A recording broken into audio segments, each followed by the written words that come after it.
What did Queen Elizabeth mean to the Jewish community? Well, first of all, we just loved and admired her.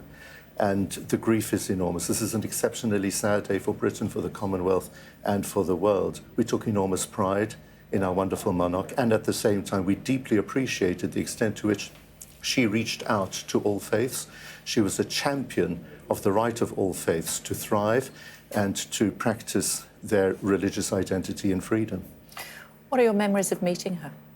Oh, I met her on many occasions. An exceptionally lovely, charming, warm person.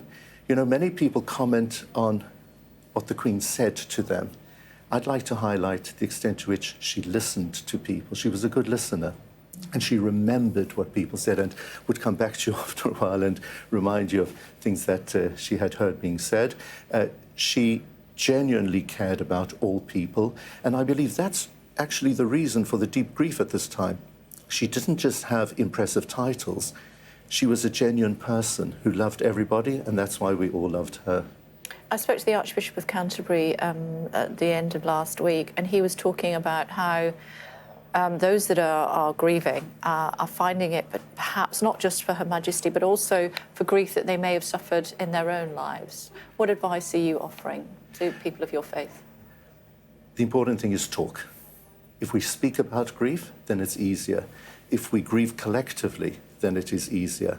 And that's certainly what is happening now so impressively right around the world. And I would add something. Today, something extraordinary is going to happen in just a few hours' time. We're going to have an unprecedented number of world leaders in one place at one time. A wonderful sense of warmth, of unity, and of harmony. I think we shouldn't only concentrate on today, let's concentrate on tomorrow. Why can't we keep that sense of unity and harmony? I believe the ultimate tribute to the legacy of Her Majesty the Queen will be if in her memory we guarantee that we now will have a harmonious and united society. Talk to me about Westminster Abbey. You'll be there later. What will that mean to you? Well, it will be a great privilege for me to represent the Jewish communities of the UK and the Commonwealth alongside so many notable people. I think we'll be concentrating on Her Majesty the Queen. What a sad moment this will be. And we'll be united in our grief. I'm guessing you've met King Charles when he was the Prince of Wales. What are you expecting from him in his reign? I know for certain that he will continue as King Charles to do exactly what he was doing as Prince Charles. And I had a lovely reflection of this on Friday when he received faith leaders in Buckingham Palace. And I was honoured to greet him and to convey our condolences to him. And that meeting was scheduled to be just before our Sabbath, which meant that I wouldn't have been able to attend. I wouldn't have been able to get home for the Sabbath.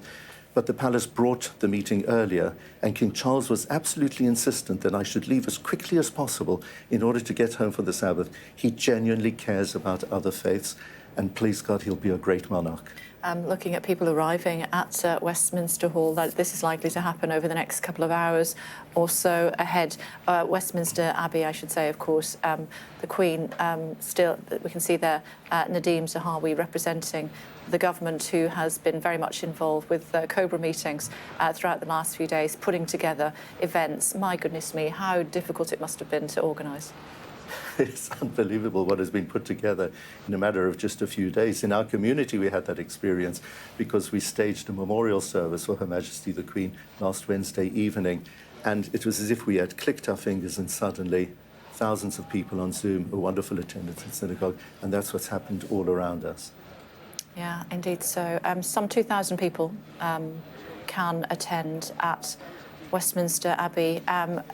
Her Majesty will eventually be laid to rest at St George's Chapel at her beloved Windsor. She very much enjoyed being outside of the capital. She saw Buckingham Palace very much as her office, I believe, yes. In later years. For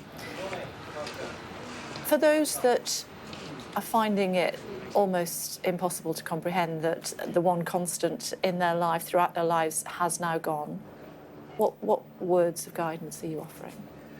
Well, I think that we should cherish our fond memories. Her legacy is enormous. King Charles will certainly help us through this path in the post-Elizabethan era. And it's so important for us not just to remember her qualities and her values, but for them to be reflected through us in the future. She was an exceptional person, unlikely that we will come across such a person ever again in our lifetimes. So let's pay honor to her by being just like her.